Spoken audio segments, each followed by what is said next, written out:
South का वो producer जो देश और धर्म पर फिल्में बनाने के लिए संपत्ति बेचने को है तैयार, बॉलीवुड मानता है दुश्मन।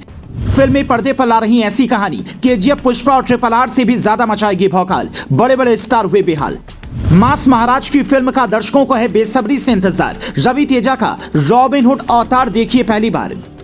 ये कहानी साउथ के ऐसे प्रोड्यूसर की है जो राष्ट्रवाद पर फिल्में बनाने के लिए अपनी संपत्ति बेचने को तैयार है। जब भगवान कृष्ण पर बन रही फिल्म कार्तिकेय और द कश्मीर फाइल्स में पैसा लगाने को कोई प्रोड्यूसर तैयार नहीं था, तब अभिषेक अग्रवाल ने आगे आकर इससे फिल्म में पैसे लगाए, क्योंकि बात सनातन और सच्चाई से जुड़ी थी। तभी से बॉलीवुड उनसे इतना चिढ़ा हुआ है कि उनकी नई फिल्म टाइगर नागेश्वर राव को फ्लॉप करवाने की साजिश रची जा रही है।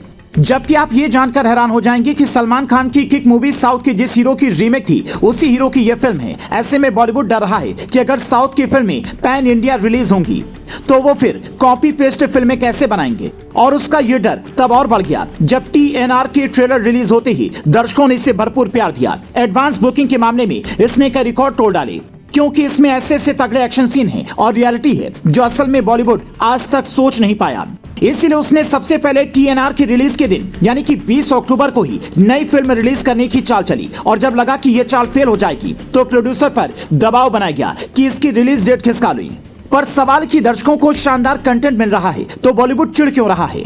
मास महाराजा रवि तेजा स्टारर ये फिल्म सच्ची कहानी पर आधारित है। फिल्म की पटकथा RRR की तरह अंग्रेजों के जमाने की है और पुष्पा की तरह गांव से जुड़ी हुई है।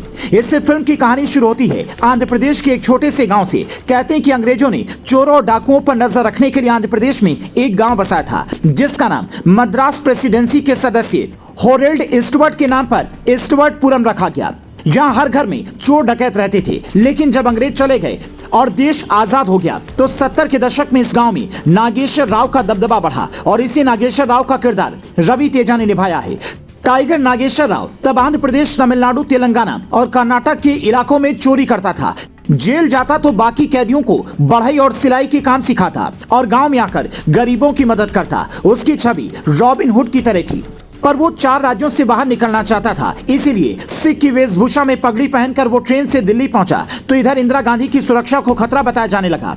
अब टाइगर नागेश्वर राव का इंदिरा गांधी से क्या कनेक्शन था, ये जानने के लिए आपको फिल्म देखनी होगी जो 20 अक्टूबर को सिनेमाघरों में रिलीज हो रही है। रवि तेजा की यह फिल्म पैन इंडिया लेवल पर रिलीज हो रही है, लेकिन बॉलीवुड चाहता है कि यह फिल्म फ्लॉप हो जाए ताकि वो वही कॉपी पेस्ट कंटेंट आपको दे सके। आपको यह तय करना है कि आप सच्ची कहानियों पर बनी शानदार एक्टिंग वाली फिल्में देखेंगे या शाहरुख, सलमान और आमिर जैसे स्टार का साथ देंगे। यहाँ तक कि अक्षय कुमार की राउडी राठौर, जिसे आपने खूब प्यार दिया, वो भी रवि तेजा की फिल्म की रीमेक ही थी।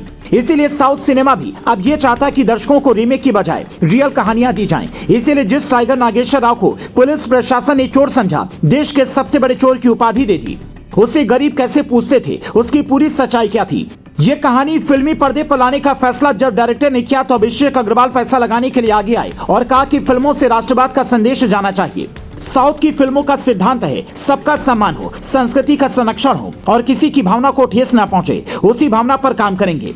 अगर आप भी चाहते हैं कि प्रोड्यूसर रियल स्टोरी पर फिल्में बनाते रहें तो इस फिल्म को एक बार जरूर देखिए और बॉयकॉट बॉलीवुड की बजाय सपोर्ट साउथ सिनेमा को हैशटैग चलाइए, कमेंट कीजिए और ये स्टोरी ज्यादा से ज्यादा लोगों तक पहुंचाइए।